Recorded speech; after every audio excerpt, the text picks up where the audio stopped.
DYKC Cebu. Member, kapisanan ng mga broadcaster ng Pilipinas. Atog tak na diri sa DYKC Radio Ronda Cebu untop na ang alas 7. Radio Ronda Balita, mga nagunang kasayuran dinhi sa ato, sa tibuok nasod ug sa gawas. Radio Ronda Balita.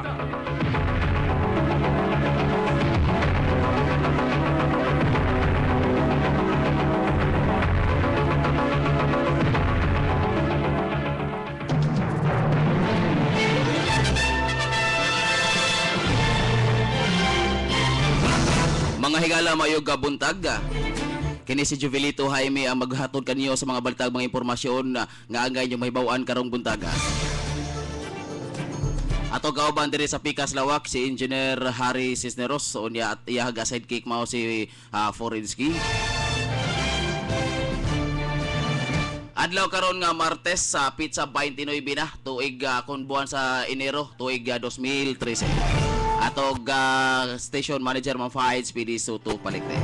Atog kauban dito sa gawa si konda dito sa transmitter area pinangulan Chief Engineer Noel Wing Almerida mga kaubanan. Kauban nato mga reporter sa gawas nga mahatod mga balita nga angay usab niyong mahibaw-an karong buntaga. Sila si Nunoy Parcon o gingon man usab si June Ud Duhan. O karon sa uluhan sa atong mga balita.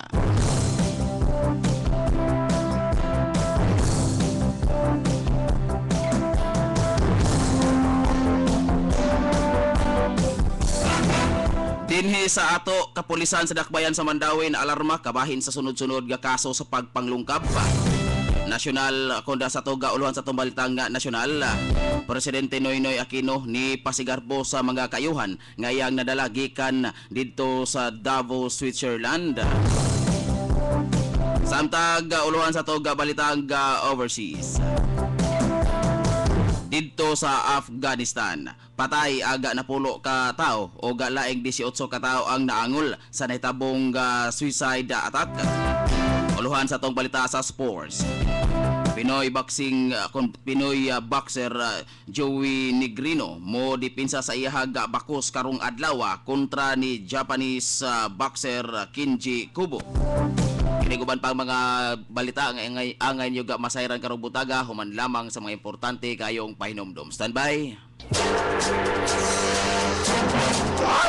Mandawi Aikido Center nagtudlo sa usa ka Japanese style of self-defense bisan sa mga nagedad og 10 anyos hangtod pataas nga gustong makakat-on sa lahi nga estilo sa martial arts. Aikido himugna sa usa ka panggiitang eksperto nga hapon si Morihei Nishiba. Mga adlaw sa pag-ensayo Lunes, Miyerkules, Biyernes ug Sabado sa alas 7:30 sa gabi hangtod sa alas 9:30 sa gabi ug sa adlawng Domingo alas 3 hangtod sa alas 5 sa hapon. Mandawi Aikido Center ana sa P. Burgos Street alang-alang Mandawi City higuba ni Troy TJ Juanico ang instructor. Matawag sa telepono 328-4126. Full J's Advertising and Printing Services. Services offered: plastic ID system, plastic lamination, calling cards, stickers, letterheads, certificates, graphics design, t-shirt printing, wedding invitations, Christmas giveaways, Panaflex, billboards, streamers, signages, large digital format printing, stainless and brass sign, offset and screen printing, election campaign materials, tarpaulin, mags, umbrella, calendar, and other printing needs. Forges, Advertising and Printing Services. Your source of quality printing for less. Located at number 49, Zay Cole Building, Sansianco Corner, Honquira Streets, Cebu City. Telephone numbers 347-7661 with mobile number 0906-970-3977 with email at zec_c_2007@yahoo.com. Full J's Advertising and Printing Services, your source of quality printing for less. Owned and managed by Jeffrey A. Comellas. Member, Filipino Cebuano Business Club Incorporated. Sa tao sa makita ng kausaban, tinuod daghan kang mga dalan nga napasimento. Daghan kang mga classrooms nga natukod o mga laboratory school supplies nga nangahatag. Daghan kang mga balaod nga natabangan pagpanday o pagpasar sa kongreso. Apan ang labing lingkong sukdanan na sa panahon sa ilang panginahanglan o wala na sila'y laing kapahingan, makita sa tao na doon na sila'y dagpanan. Congressman PJ Garcia, nakita na ang kausaban. For whole body massage, head and back massage, foot spa, body scrub, diamond, peel, facial, cleansing facial, facial massage. Bisitaha ang Hotel and Home Service Massage and Spa, formerly Odura Spas. Aduna usab sila'y laing mga serbisyo for wedding package entourage, grooms and brides coat and gown, groomsmen and bridesmaid gown, bouquet, video coverage, church decorations, giveaways, wedding cake, and wedding invitations. For reservation, call and text Riza Villaflor at 0943-3228-244, 0906-2475-479. Hotel and Home Service Massage and Spa.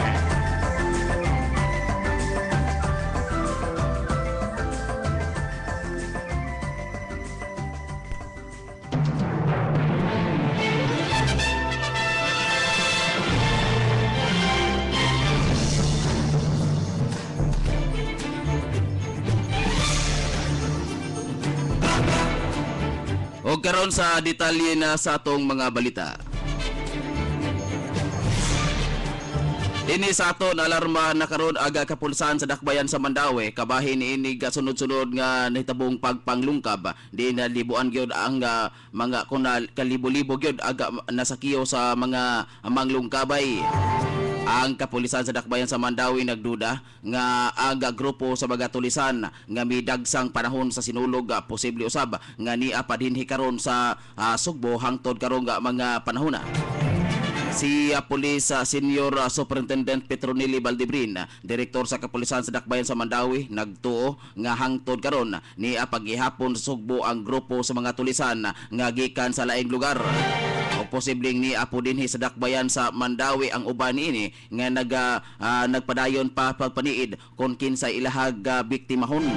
Subay niini si Attorney James Abadia, aga City Administrator sa syudad miingon nga angayang tutukan sa kapulisan sa dakbayan sa Mandawi aga mga kasong pagpanglungkab sa mga nagkadaiyang establishmento, ingon man mga pribadog opisina nga maoy sagad biktimahon sa mga tulisan. Matod pa ni Abadia nga agkatauhan ang ngayan usab nga makigatambayayong sa kapulisan, ingon man sa mga barangay tanod ilabi na kung matod pa nga adunay mga bag-ong mga naong sa mga lugar nga ilahag makitaan diha sa ilahang komunidad. Giawhag ni Abadia ang katauhan nga mo report gilayon sa kapulisan kung ugaling adunay tawo nga kadudahan og lihok aron masikop gilayon kini. Dugang pa ni Abadia nga kinahanglan nga dili mag-urong ang kapulisan iniga nasoy pagpanglungkab. Kumikan kay dili ordinaryo ang pagpanglungkab ang nahitabo dinhi sa nahisgutan nga syudad. Hinoon wala pay mga pribado nga sektor aga ngadto kung mireklamo ngadto na sa buhata ni Mandawi City Mayor Jonas Cortez kabahin sa safety sa mga negosyante nga gusto mubukbo og puhunan dinhi sa dakbayan sa Mandawi. Sa sayo pagiingon nga ang dakbayan sa Mandawi usa ka friendly usa ka business friendly hinungdan nga gipaalerto usab gilayon sa kagamhanan sa syudad aga mga elementos kapulisan sa pagbantay o sa pagbadlong yadtong mga malapason gyud sa balaod. Hinoon si Police Senior sa Superintendent Petronili Baldibrin wa usab maggawang sa hangyo sa ni Jonas Cortez gumikan kay iya usab gilayon gimanduan ang iya mga station commander sa pagkatap sa ilahaga mga personel ngadto na sa nagadiyag barangay. Hinoon na pipila usab ka mga pribadong establishmento aga nagduda usab sa kagamanan syudad sa Mandawi nga basin o doon na pagihapoy mga pagkuwang ang mga opisyalis lokal sa pagpatuman sa peace and order diri sa nasigutan nga dakbayan. Hinoon si Atty. James Abadia mipasalig hinoon o mihangyo ngadto na sa atong mga sakop sa kapulisan sa pagbantay gyud 24 oras o pagtuman gyud sa ilaha gigipanumpaan nga serbisyo.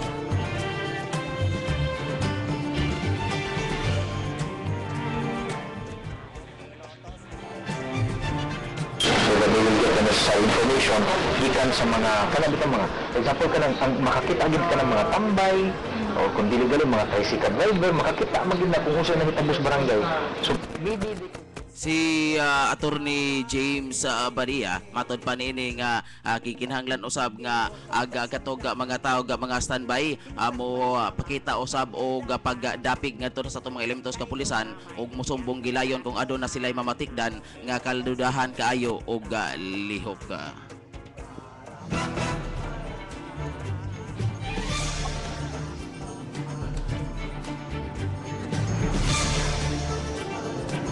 Sa dugang pangbalita lokal, may tiyabaw karon ang mga sakop sa transport group nga nagbiyahean sa Lapu-Lapu ug Mandawi nunot usab niining pagpatuman sa mga kinig dry run color coding sa mga sakyanan nga nagbiyahean sa naisgutan nga ruta.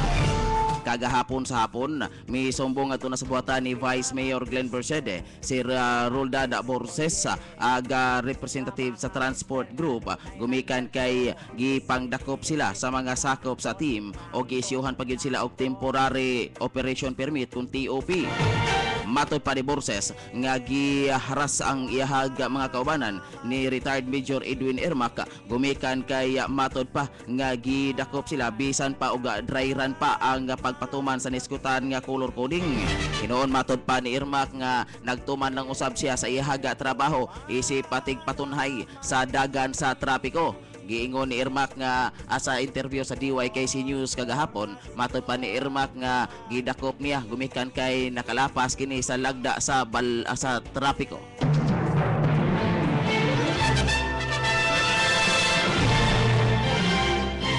Apan matod pa usab ni Vice Mayor Glenn Bersede nga ilahag matod pa nga ila nang giaprobahan sa konseho aga naaso yung color coding scheme, gumikan kay nakita nini nga maminusan gyud aga mga illegal terminal o mga matod pa nga makunhuran usab aga mga ang kahuot gyud sa dagan sa trapiko. Gibutyaga ni Bersede nga walay katungod si Major Irmak sa pagsupak sa maong resolusyon, gumikan kay appointed lamang siya og dili mamahimong mulabaw siya sa mga elected official nga maoy nagmugna sa naason nga resolusyon.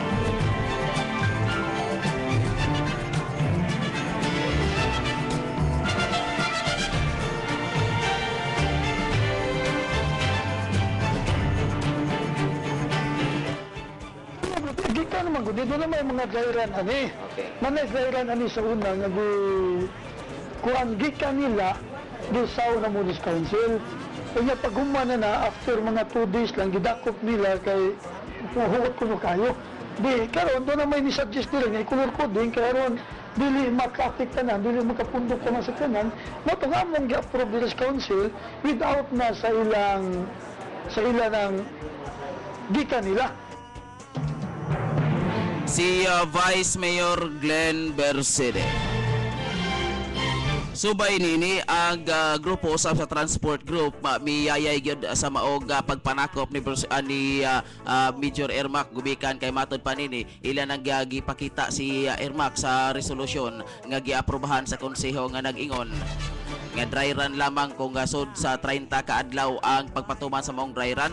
Apan ni reklamo ang mga drivers kung anong sila gidakop man ni retired Major Edwin Irmak ug sa dihagi pakita sa maong driver ang maong resolusyon. Giingnan pa siya kung matod pa giingnan siya sa maong kung giingnan pa siya ni Irmak nga kung kinsay naghimo sa maong resolusyon ihapak kini ngadto na sa ulo. Kaming color coding ba no, gikuan gid nato ni sa council gipalusot nato. for the police to strengthen their community relations so that they will Kaning color coding ba no, di kuan gid nato ni sa council, gipalusot nato sa council with the kuan sa ni approval sa mayor. Nagstorya mo gud ang mayor o si councilor ni Reyes o si Jimmy Lumapas regarding ining color coding na to. O nga ni yun sa yung mayor kay to di congest sa traffic bitaw nato nga usar gyud tanan ang ruta. Bahino nato ni. Patugbaw ni Bersede nga gi-aprobahan gyud noon ni Mayor Jonas Cortez aga planog color coding apan gibutyag usab ni Bersede nga aga pag-aprobahin noon matud pa ni Bersede nga wa pa kini lagdai sa mayor og pirman lang ang kuwang niini inoon giingon niya nga verbal lamang aga pag-aproba ni Jonas Cortez kabahin sa maog color coding scheme. Kani gud gika naman gud dito na may mga dairan ani. Okay. Manay Itakop mismo si Major Ermac Mayni para ang gitaisyo ang traffic enforcer ang apelido og Barda. So gipakita sa driver among resolution sa dry run. Ako lay quote vice no, matod sa driver ang giingon ni Major Ermac apan sa explanation sa driver sa maong dry run. Ningon ko na ako laikot ha. Ningon si Major Ermac, kinsa may nagbut-buto ni kasi naghimimo ni ako itamparos siya nga. Mao kadto si Borses matud pa niya nga dili makiangayon o dili maayong ang gibuhat ni retired Major Edwin Ermac nga gipakitang taras niini ngadto na sa mga jeep drivers. Samtang sa pikas sa bahin matud pa si retired Major Ermac sa iyaha bahin matud pa nga hugtanon gyud niya nga gibabagan aga naasay color coding scheme gumikan kay gusto niini nga paagion gyud ngadto na sa Park Mall aga mga PUJ usa pa mulahos ngadto na sa J Center Mall aron matud pa nga maangay gyud aga mga mall sa dakbayan sa Mandawi nga maagyan sa mga ruta sa PUJ gikan dito sa dakbayan sa Lapu-Lapu paingon diri sa dakbayan sa Mandawi.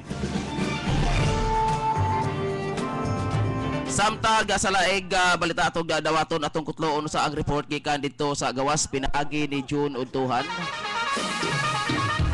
Yes, John. Patay ang uyuan ug ang lusab ang iyang pag-umangkon sa dihang napangga ang ilang gisakyan nga motorsiklo sa ilang gikasugat nga Mitsubishi Lancer dito sa Sitio Lutaw, Barangay Estaca, lungsod sa Compostela, Cebu. Atong Domingo sa alas 4:20 sa hapon. Ang namatay mao si Joel Tiller, 29 anyos, nagtuyo sa Virama sa dakbayan sa Sugbo. Samtang ang lusab ang iyang pag-umangkon nga iyang angka sa motorsiklo nga si Alvin Taylor, 21 anyos, minyo, nagtuyo usay sa Virama, dakbayan sa Sugbo. Sigun pa sa aso ni P.O. ni Cavero, Valverde sa Compostela Police Station nga ang Mitsubishi Lancer with plate number PLS-744 na gimaniho ni Idol Gansan, 34 anyos, taga Sitio Halka, Barangay Compostela, Cebu, panulo kini sa norteng bahin sa laliwigan sa Sugbo apan sa pag-abot sa Notabuan, mikawat sa Picas Lane ang motorsiklo nga iyang ikasugat, panulong usab kini sa dakbayan sa Sugbo. Ug wala makatulad sa driver sa motorsiklo nga hinungdan nga nagasmag kini sa ikasugat nga Mitsubishi Lancer ug may hinungdan nga nalagpot kining mga biktima sa sementadong karsada apan si Joel mga nagafihan sa pangkabunal sa iyang ulo sa karsada ug pag-abot sa District Hospital gideklara kini sa mga doktor nga si Joel Tiller dead on arrival na. Samtang iyang pag-umangkon nga si Alvin gidala usab kini sa tambalanan sa siyudad sa Sugbo. Samtang ang driver sa Mitsubishi Lancer mitahan kini sa Compostela Police Station ang lokadri sa gawas ala sa DYKC Radio Ronda Balita kini si Spider numero 8 June Udtuhan.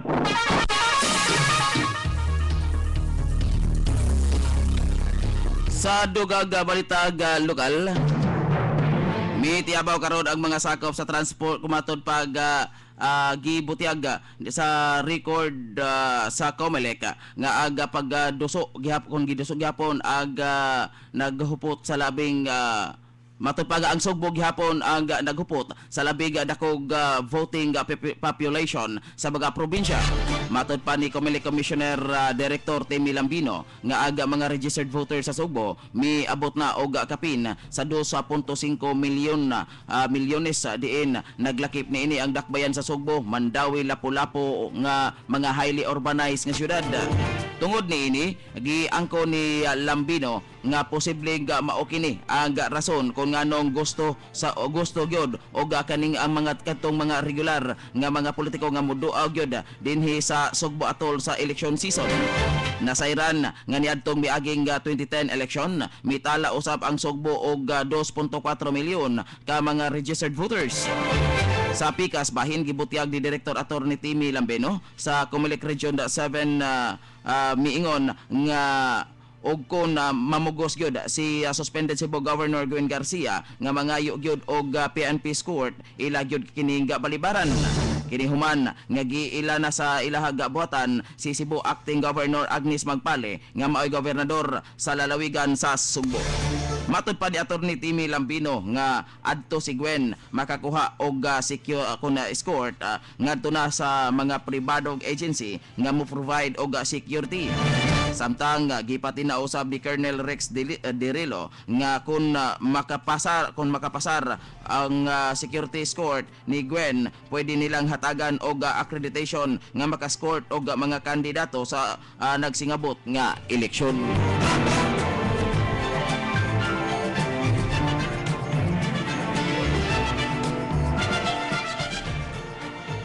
Sa pikas bahin ato sa Gutloon aga report gikan dito sa gawas pinaagi ni Nonoy Parcon. Yes, Noy. Salamat Jul, sa likway ni Bukal Arlis itoy ang giingon ni Dumanig Mayor Nelson Garcia nga di siya welcome diya sa iyang lungsod sa Dumanhog. Matud pa ni Bukal Arlis itoy nga suot kay sila ni Dumanhog Mayor Nelson Garcia upakanon pa siya. Matud pa ni Sitoy sa ingon nini nga katong gitumbok siya nga persona nung data sila si Acting Governor Agnes Magpali. Matud pa ni Sitoy iya kining wa kinini hataging dugang pagtagad. Wala, ako na lang, okay na lang, amigo ko ng Samson. Wala, diba ako nagato na ko, po kung pakanon. Si Bukal Arlis Sitoy, matud pa ni Sitoy, suot kay sila ni Dumanog Mayor Nelson Garcia, ug sa ingon nini, kaning gingon nga di siya abibihon sa lungsod sa Dumanog, wa kini niya hataging dugang pagtagad. Alang sa diway kay si Radyo Ronda Balita, Nunoy Parcon. Og karon sa ato balita nga nasyonal, gipasigarbo ni Presidente Benigno Noynoy Aquino ag mga kaayuhan nga iyahag nadala gikan dito sa Davos, Switzerland din siya mitambong sa gipaygayo nga World Economic Forum. Sa iyahag arrival statement, gipahibalo sa presidente nga misaka ang imahin sa Pilipinas human nga maoy kun maunay napili nga sunod nga mo-host sa World Economic Forum East Asia sunod tuig. Matod pa sa presidente nga aga maong kalihukan maoy maghatag og kahigayunan nga mas mailhan aga Pilipinas og ikapamatuod ngadto na sa ubang kanasuran nga ang ang Pilipinas adunay maayong advokasya. Nasayran nga ang presidente og ang 33 niini ka mga sakop sa iyahag delegasyon didto sa Switzerland nahibalik na dinhi sa nasud. Sa dogaga balitaga nasyonal, misaad ang kagamhanan sa Pilipinas nga ilang matud pa ilang kuhaon si Manuel Amalilio, aga founder sa Aman Futures Group, balik dinhi sa Pilipinas inig kahuman sa iyahang pag-atubang og susamang mga kasong pagpangilad didto sa Malaysia. Matod pa di Justice Secretary Laila de Lima nga ang mga matod pa ang mga pangutana labot sa matod pa nga nasyonalidad ni Amalilio wala mamahimong isyo kung nganong gibabagan siya sa pagbalik dinhi sa Pilipinas. Matod pa sa kalihim nga bisan ang mga otoridad sa Malaysia wala makigalali sa citizenship sa giingong ring leader sa Aman Futures Group, ang investment company nga gipasangin lang nangilad og libuan ka mga Pilipino. Kahinumduman nga musakay na unta si Amalilio ug Cebu Pacific plane sa Kuta Kinabalu Airport. Apan dihay usa ka opisyal aga mipugong sa iyahang pagbiyahe gumikan kay migamit kini og piki nga pasaporte. Og karon sa atog balitag overseas.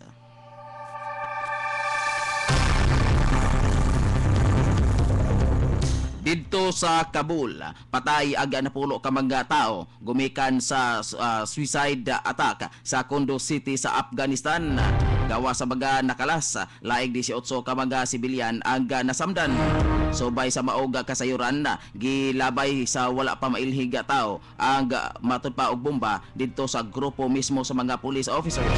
Inungdan nga daghan gyud ang nangamatay og matod pa ingon man daghan usab ang naangol atol sa pagbutog yun sa naasoy nga bomba. Samtang ila pang gisuta ang insaktong gidaghanon sa mga nangamatay. Gituhuan sa mga otoridad nga ang grupo sa mga Taliban nga maoy responsable sa maong pagpamumba.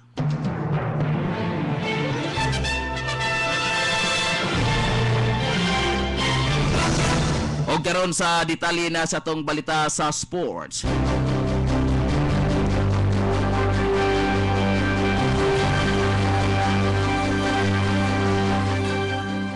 Kumpiyansa si WBC International Flyweight Champion Joey Negrino nga madipinsahan niya ang ihaga bako sa pagpanagharong nila ni Japanese boxer Kenji Kubo.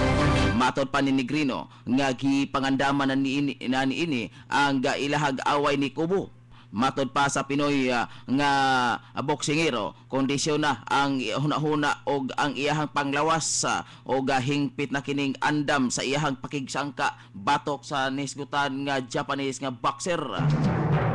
Samtang mibiyahe na paingon ngadto na sa Tokyo, Japan kagapon aga grupo ni Negrino gumikan kay adtuman ipahigayon ang ilahag panagsangka ni Kubo karong adlaw.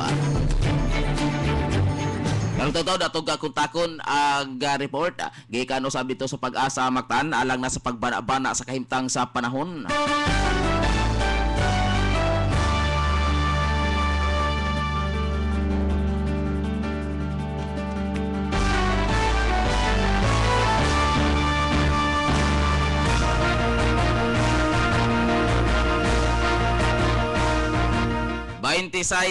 Minutos na ang nakalabay sa alas 7.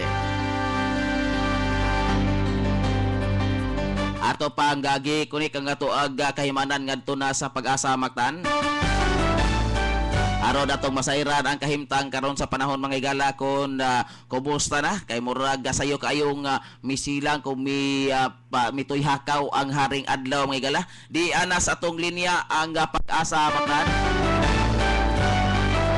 Hello Pag-asa, mayong buntag. Mayong buntag, mao kini ang atong weather update karong adlaw, Enero 29. Ang tail end sa cold front nakaapekto sa silangang Visayas samtang ang northeast monsoon o hangin amihan nakaapekto sa Luzon. Ang mga syudad ug kalungsuran sa Sugbo makaangkon og katag na pagpanag-ong inubanan sa daklit ug mahinay na pag-ulan. Ang silangang Visayas ug ang Mindanao makaangkon og mapanganuron na kalangitan inubanan sa mahinay ngadto sa kasarangan na pag-ulan ug pagpanugdog. Ang Cagayan Valley ug probinsya sa Aurora ug Quezon makasinati og pagpanag-om ug mahinay na pag-ulan. Samtang ang Metro Manila ug ang bangdapit sa nasod makasinati og katag na pagpanag-om inubanan sa daklit ug mahinay na pag-ulan. Kasarangan ngadto sa makusog na hangin nagikan sa amihan ng silangan ang mupasulabid sa Luzon ug ang kadagatan kasarangan ngadto sa may pagkabaloron. Sa ubang dapit sa nasod lakip na ang lalawigan sa Sugbo, ang hangin mahinay ngadto sa kasarangan nagikan sa amihan ng silangan ngadto sa amihan ug ang kadagatan magmalinawon ngadto sa kasarangan. Sa Metro Cebu ang banabanang sukod sa temperatura magsukad gikan sa 25 ngadto sa 30 degrees Celsius. Ang adlaw misilang ganihang alas 6:07 sa buntag ug mosalop uning alas 5:48 sa hapon. Ang oras karon alas 7:28 sa buntag gikan diri sa Pag-asa Mactan kini si Nad sa letrero. Daghang salamat.